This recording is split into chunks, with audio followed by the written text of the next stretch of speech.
Andres today, where today we'll be wrapping up conversation with the killer, the Ted Bundy tapes. Ooh, we are finally done with the Ted Bundy.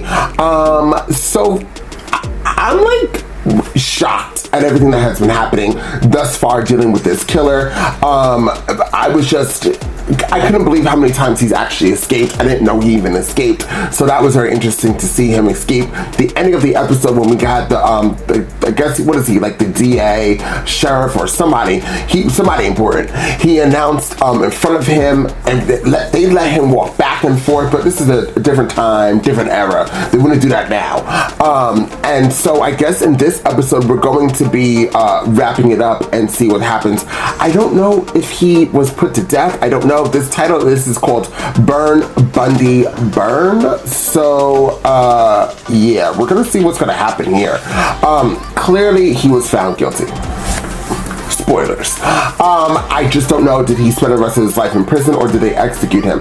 They should execute him because he committed murders in different states, and that's actually very interesting to know because I love law. I love psychology as well. So I find this whole thing very fascinating. But if he committed murders in different states and they have different death penalty laws, which would they uphold overall? Maybe they would do like a federal, because I know that the federal, he had federal crimes that they started doing, not just state crimes. So that'd be interesting. Maybe they'll just go by what the federal law says. But then the federal law can't overrule state. Can they? No, they can't. Anyways, regardless, I'm gonna get the answers to these questions in this last one. I do know, guys, that we did do a poll of the next show that we'll be watching. So as soon as I finish up the Casey Anthony, that apparently nobody likes her. She's a murderer. Allegedly. We'll say murderer. We did a poll and we will be getting into the Night Stalker. That show has been what you guys have been asking for a while, but I decided to do a poll, and overall, we're going to be jumping into Night Stalker. So as soon as we finish up Casey Anthony, then we'll be getting into that shortly after. So thank you guys so much for joining here. Guys, please do me a favor.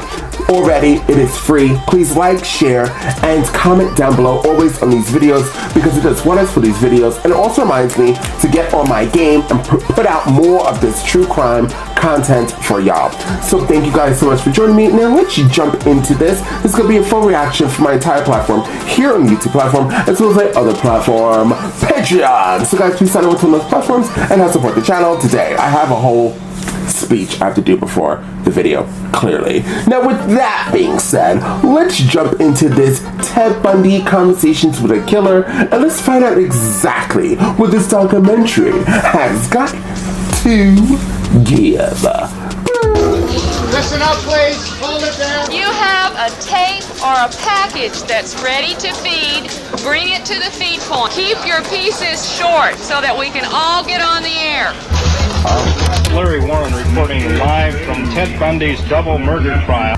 Those whose bodies have been found were sexually molested and severely beaten. Depravity of the violence and the personality of Ted Bundy trying to make this something that the media could not ignore. The Bundy trial would be open to TV cameras, no matter what the prosecution or the defense had to say. Raring to go. It was tremendously exciting. Lights on, cameras rolling. Is anybody using a walkie-talkie on this floor? Shut it down. You're breaking up the feed. We had the media from all 50 states and 9 foreign countries. It was an unprecedented filming of a trial of this nature. 4, 3, 2, 1. Wow. Tallahassee. I've been there before. I don't like it. May 9th. Circuit Court, Second Judicial Circuit of the State of Florida in Napoleon County is now in session. We're conducting the public business, gentlemen, and we're going to conduct it in the sunshine. What's all these cameras doing on the fourth floor? What's these cameras doing on the fourth floor? I was a young lawyer at the time. It was baptism by fire, if you would. I was the public defender appointed to represent Ted Bundy. When I first met Bundy, I had an opportunity to speak with him. I was not altogether comfortable being at close quarters with him. Maybe a little frightening. I've got to come up with a way to convince a jury that Theodore Bundy committed these crimes. I felt the forensic evidence against Bundy was really pretty sketchy. The media had flooded the whole state of Florida, destroying whatever public perception or belief in innocent until proven guilty. So my strategy was low-key, low profile. I may have described it as just sit quietly and look innocent. And the one thing that we were absolutely positive of is that we did not want Mr. Bundy back on the streets again. I wanted to discuss the possibility of trying to negotiate a plea bargain and him being spared the death penalty. Came into my cell and he said, Ted, I don't like the way this prosecution against you shaping up. Then he made the proposal. He said an offer was made for you to make a plea. And it bothered me because I felt like he was conceding that I was guilty and all he was there for was to save my life. I was surprised when he said yes. We decided that it would be best if we could resolve this case. I mean, I'd be the last one to say I want the death penalty to go. Yeah. I mean, I would wait nights worrying that this was going to happen to me. Got out, of course, that there may have been a deal struck. The courtroom was full of people, even though our agreement with the state was, let's don't have a big show. Casares and the head of the state patrol sitting right up in front, just looking like cats just followed the canary. We got there, and the first thing that happened was Mr. Bundy stood up and started making a speech. That they have told me they see no way of presenting an effective defense, and in no uncertain terms they have told me that. If that does not raise itself to the level of ineffectiveness of counsel, I don't know what does. He sabotaged the plea and turned it down. And I had no time ever to plead guilty to anything. You got a sense of drama, Ted. I talked to Mr. Minerva after court that day, and I just looked him in the face and I said, Bundy just gave up the deal of a lifetime. But the judge would not let us out. I'm going to deny the motion to substitute counsel, and I'm likewise going to deny the motion to withdraw. The judge allowed him to be co-counsel, which is a fiction because he wasn't a lawyer. I think he believed he knew better than any other lawyer. You're going to represent yourself, or you're going to get another attorney? I'm staying with the man I know best right now, and that's me. Lord. The state of Florida is going to officially begin testing its case against Theodore Robert Bundy. I was really in control of myself. I really felt good.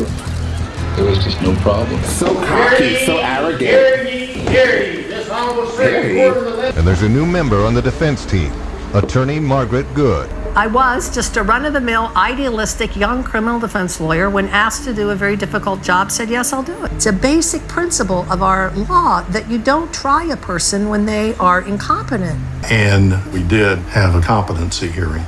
And the judge, remarkably, ruled that he is competent. Was Ted competent to stand trial? But that he was in charge of the defense. Damn, he and might have it was very erratic, impulsive, and strange. Your Honor, I'm seeking daily outdoor exercise. Impulses and his irrationality, and it was annoying, and it was different, and we had no training in how to handle it. He was always deferring and deflecting to draw the attention away from the case. Arguing that he had eaten the same grilled cheese sandwich every day for the last 5 or 6 days, and he just really needed something else. The only way one can read in that cell is to hold the document outside the bars and to read the document with the available light that filters from the light source outside the cell. During a noon recess, Judge Coward visited Bundy's cell and said the lighting was bad, then ruled that Bundy should be transferred to this nearby conference room. Had, I guess, just enough knowledge of the law to know what to do. Officer Ray Crew was one of the first officers that arrived at the Chi Omega house that morning. And I started at the northwest corner of the North Hallway. Out of the clear blue sky, for some reason, Mr. Bundy decided that he was going to cross-examine that witness. You testified here this morning that you recall arriving at the Chi Omega house approximately 3:26 a.m. To the best of your recollection, almost step by step, if you can, officer, what did you do next? And observed a young lady lying on the right-hand side, basically face down with the sheet pulled up. I observed a bloody mark on her right buttocks. He was bringing out the gore that he had left there. Touch Miss Bowman, and can you describe what you saw when you lifted up the covers? As much detail as you can recall. Basically face down. There was a considerable amount of blood around her head, netted around her neck. Her head was bloated, discolored. Asking him to relate in excruciating detail what you saw when you first got there, over and over again. Encountered the crime scene before and relished in what it looked like and wanted it repeated. Can you describe the exact position, as best as you can recall, of Miss Levy's body as you saw it when you first entered the room? Recall the position of her arms. That the person of this type could receive a gratification in the act of killing itself. Assume at a later point he might dwell on that because it fits into it might fit into the fantasy structure. It put us, the defense attorneys, in a particularly difficult situation. The jury is unaware of the squabbles amongst the defense team, and these conflicts have apparently not affected the way the defendant views his chances of acquittal. We had a positive identification of Mr. Bundy as the one that committed the crimes. Anita Neary was, I thought, one of the best witnesses that we had. Could you describe the man that you saw at the door? Yes, he had a very prominent nose, clean shaven. I commented earlier, nice looking almost, if you want. Would you point him out for us, please? We sat down with an artist and she described the profile view of the man. Sketch was not very detailed, with almost like a stick figure. Did you ever have any direct eye-to-eye contact with a man? No. Did you see the man's eyes? No. Did you see the man's ears? No. Did you see the man's hair? No. Bob Haggard did an excellent job on cross-examination. Robert Haggard did that very, very excellent cross-examination, destroying the state's case. Ted got up in open court and tried to fire Haggard as his attorney. Maybe we're dealing with a problem of professional psychology, where attorneys are so jealous of the power they exercise in the courtroom, they're afraid to share it with defendants. Attorney Robert Haggard, without explanation, asked to be excused and walked out of court. If ever there was a decision to be made that would benefit the defense or benefit the state, Ted would always choose the one that benefited the state. We were seeing here a real crime drama. He's it was crazy. Just sordid, lurid, sensational enough. Each day, the courtroom is filled with spectators drawn by a fascination with Theodore Bundy himself. What is unusual to see is that many of the onlookers are women, young women. Are you a little scared when you look at him? Yes, it scares me to be in the same room with him, but I know there's other people in there. I get that feeling, no, gonna get me next, But yet you're fascinated by him. Very. Carol Boone believes Bundy is completely innocent. Some have called her his girlfriend. She was Ted's advocate. That was her identity, and she was adamant that her bunny, as she called him, was wholly innocent. The things in Florida don't concern me any more than the things out west do. I don't think they had reason to charge Ted Bundy with murder in either Leon County or Columbia County. Any date set on any other trials, even with acquittal? If I was a football coach, I'd say you don't, when you first came in the season, you don't start looking for the Super Bowl. How are you all laughing? He's such a fucking weirdo. That would be used for the first time in a court setting was the bite marks. Very imprinted, double bite mark. Whether or not there was any way that a suspect could be identified from that bite mark. What is that? This is a stone cast of Mr. Bundy's upper teeth. Slightly crooked upper front teeth with distinct incisors and chip marks. In the skin, in the flesh, had crooked teeth. That the jury was affected by the big show. It's the first time that kind of tool mark evidence had been used in a criminal case. Bite mark evidence is not like DNA. It's now pretty much considered junk science. Bruise pattern they would leave on human flesh, it was just gross speculation. You tell us within a reasonable degree of dental certainty if those teeth made the marks on those photographs. They made the marks. And then our failure to effectively refute that, I think, was very significant to the jury. I was feeling embittered and persecuted. I had to make a statement. Go ahead. This morning, I went to Mr. Bundy's cell to awaken him so he could get dressed to come to court. I noticed that the lock had been jammed with what appeared to be toilet paper. He had wet toilet paper and stuffed it in the lock and kept it from locking. Court will find him in contempt of this court For failing to be here at this time, this court will reconvene at 9:30 and will continue whether he's here or not. At that point in time, things were going good for the prosecution. Theodore Bundy entered the court for Judge Coward. What happened? Where?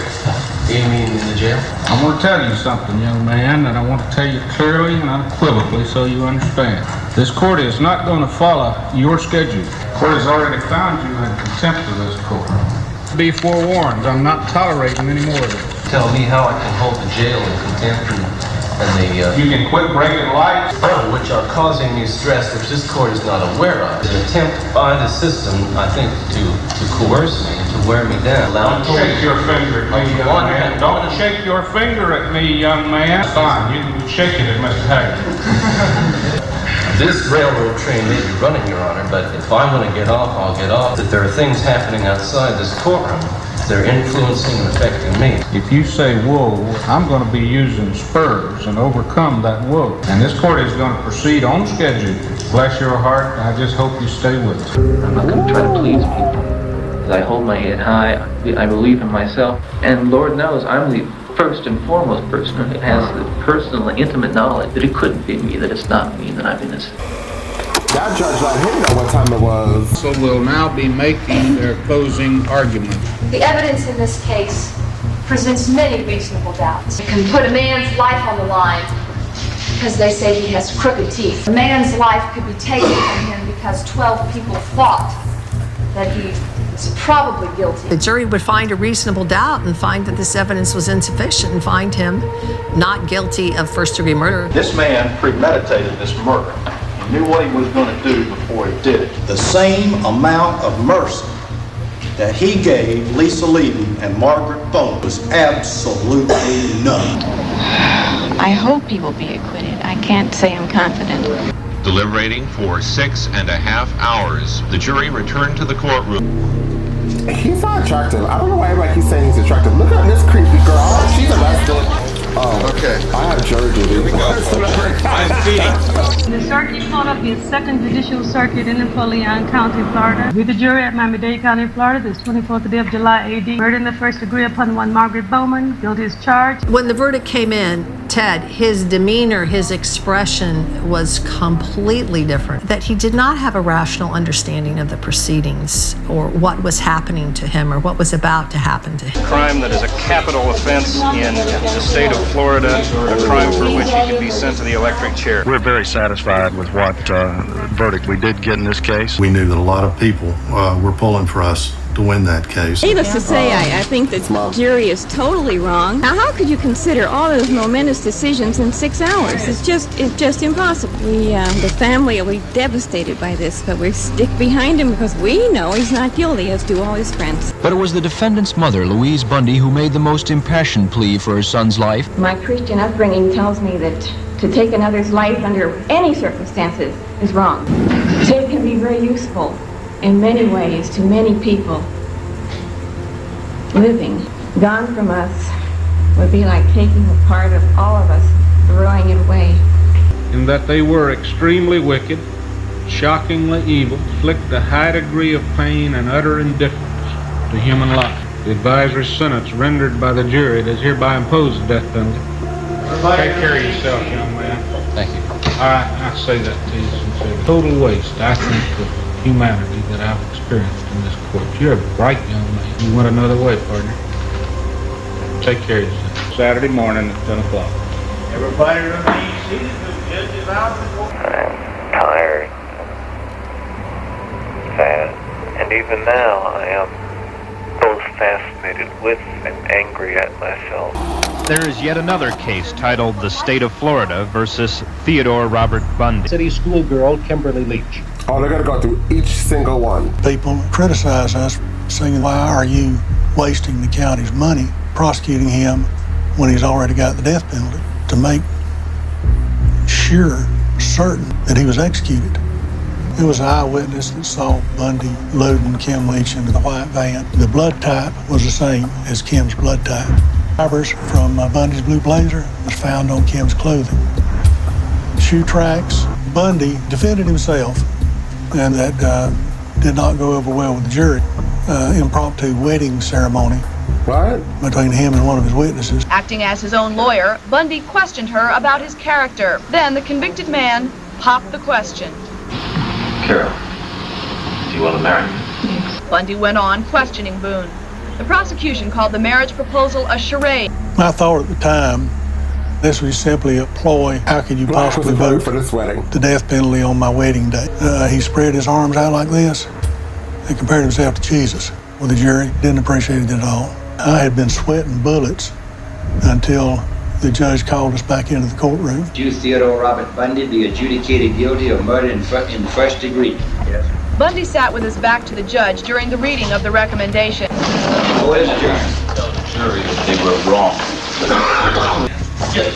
a minute. Just let it go. We're going to go to the holding cell. I feel that there are some people who, by the enormity of their crime, forfeit the right to live. He's just a piece of garbage in the shape of a human being. They should arrest Carol Boone. When Ted went back to death row, there was no guilt, no remorse. I believe I understand everything at that time. I am in the enviable position of not having to feel any guilt, and that's it. Control people. It's an illusion.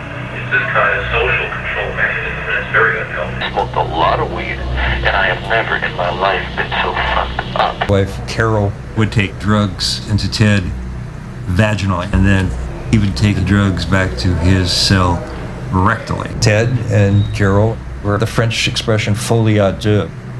They were crazy together, and somehow they had sex in the prison. There's a black card. It was real nice. After the first day, they didn't care.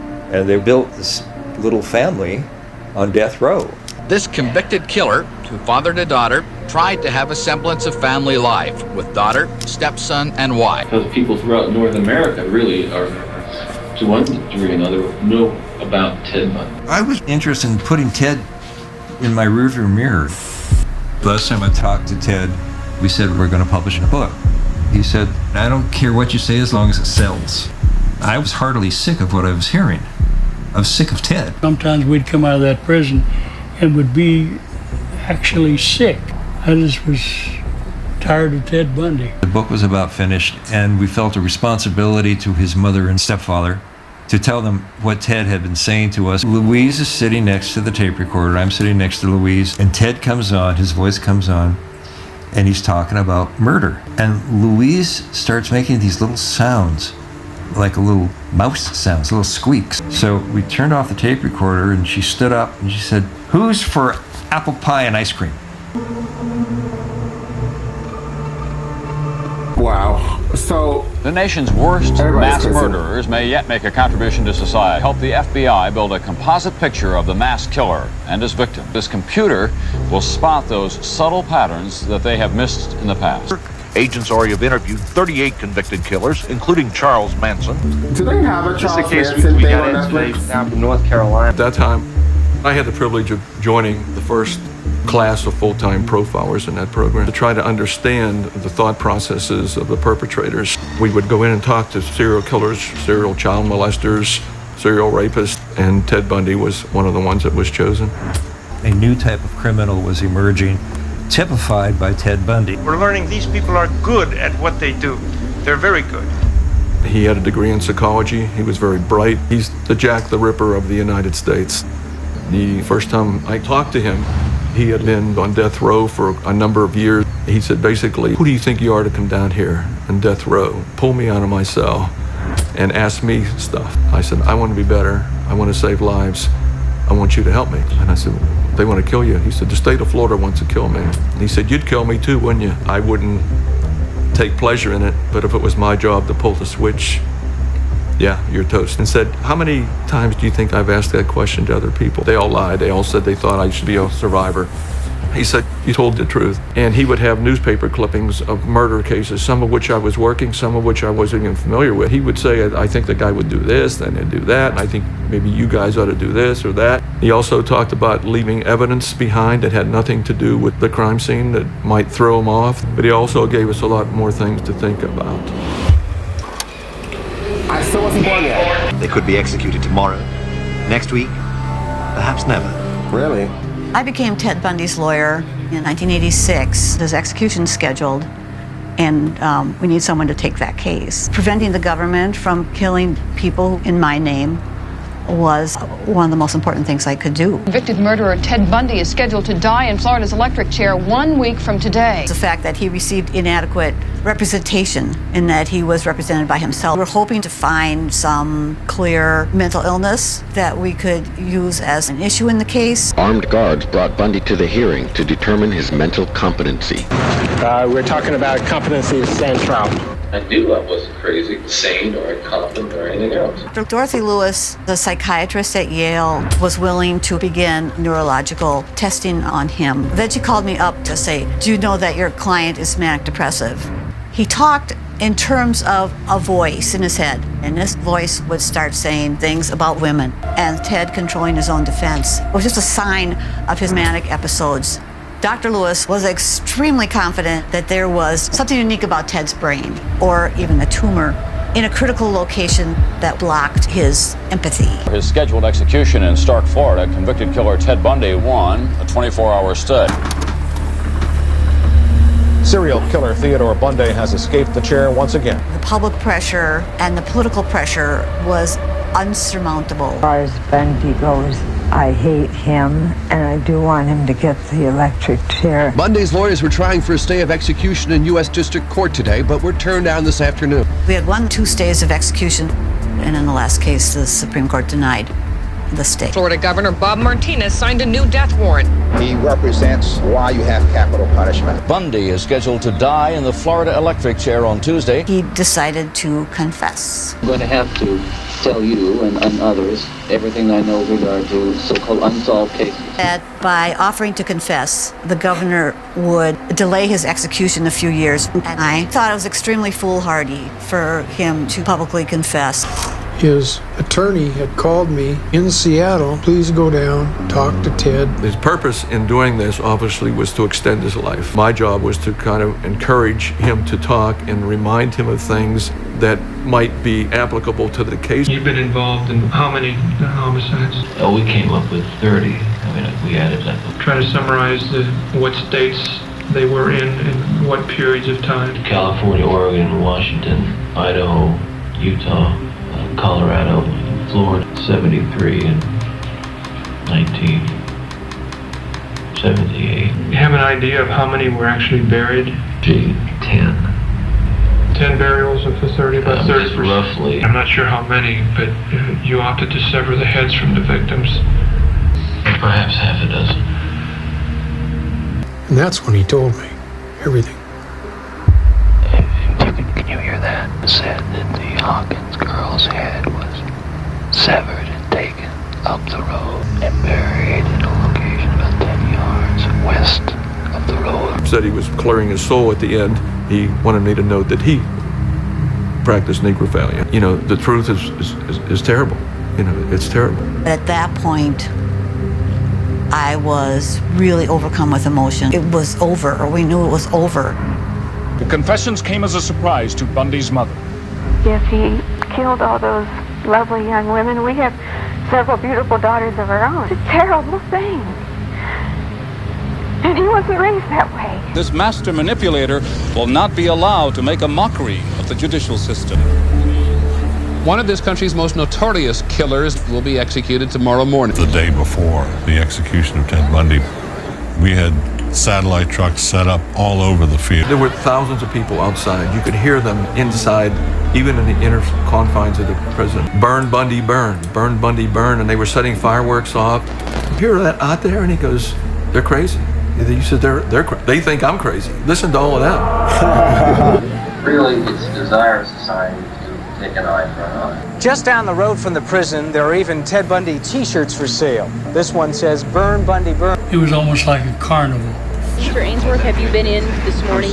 No, I have not seen Ted for a long time. Entertaining, he's got a good sense of humor, but he's also very devious. He's and he's a mean son of a gun. At some point that day, Ted tells me that he's not going to sit in a chair.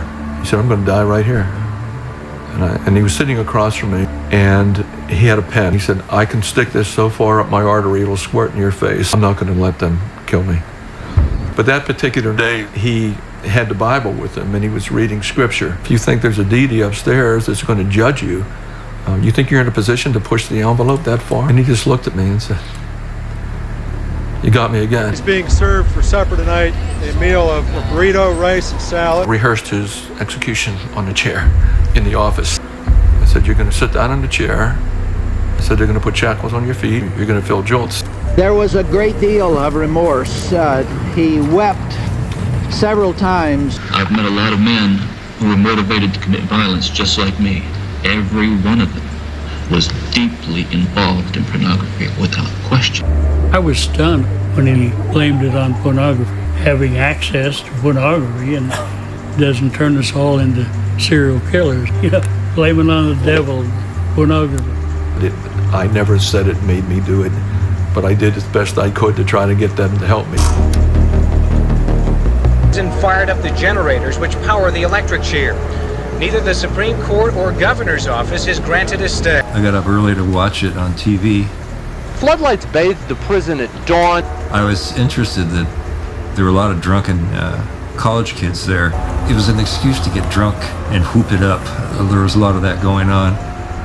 Look out, burn! And then drove us over to the death chamber, and the door swung open. In came two burly guards with Bundy between them, and he was allowed to say some final words. He says something about sorry he caused so much trouble. The guy on the phone gives the high sign, and they throw the switch.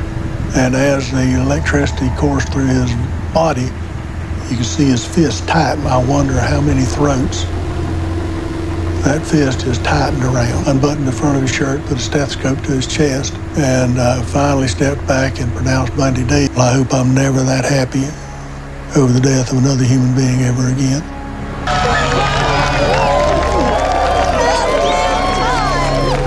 Picked him up and drove down, and hundreds and hundreds of people ran after the hearse. It may have been carried out by a female executioner, hidden from Bundy and others by a black hood. He decided that he would be cremated, and he wanted his remains spread over the Cascade Mountains. But of course, that's also where the remains of some of his victims were found. Was he just an evil genius, as the Ted Bundy myth eventually became? He could have done something good with his life, but he didn't. He chose to go his way. Too many wires crossed. He was born with the safety off. I don't think I've really handled it. I don't deal with it. I sort of closed that chapter a long time ago in my life. I got away from one of the world's most infamous serial killers. He did not deserve to live. Ted endures in the hearts and minds of those who knew him like a bad cold. He just keeps coming back. Sometimes you wake up at night and think about it. We want to be able to say we can identify these dangerous people. The really scary thing is you can't identify them. People they liked, loved, lived with, worked with, and admired not to be the most demonic people imaginable. I don't want to find out either. Well, we have wrapped up the Ted Bundy thing. Okay, let me just say something. I always will find it very interesting. I think Florida is a very interesting state. It's just a very interesting state with very interesting people.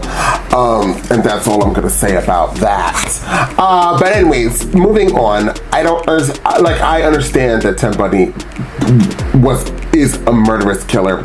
That what he did was horrible, like dreadful. But those people were like just drinking, getting drunk, selling merchandise, profiting. I just think it's very weird. You know, when I see stuff like that, I'm like, yeah, humanity is doomed. But moving on from that, yes, so that was crazy. He finally confessed. I can't imagine knowing that you're going to die, then you sit there in the electric chair, and then all of that happens to you. Oh my God.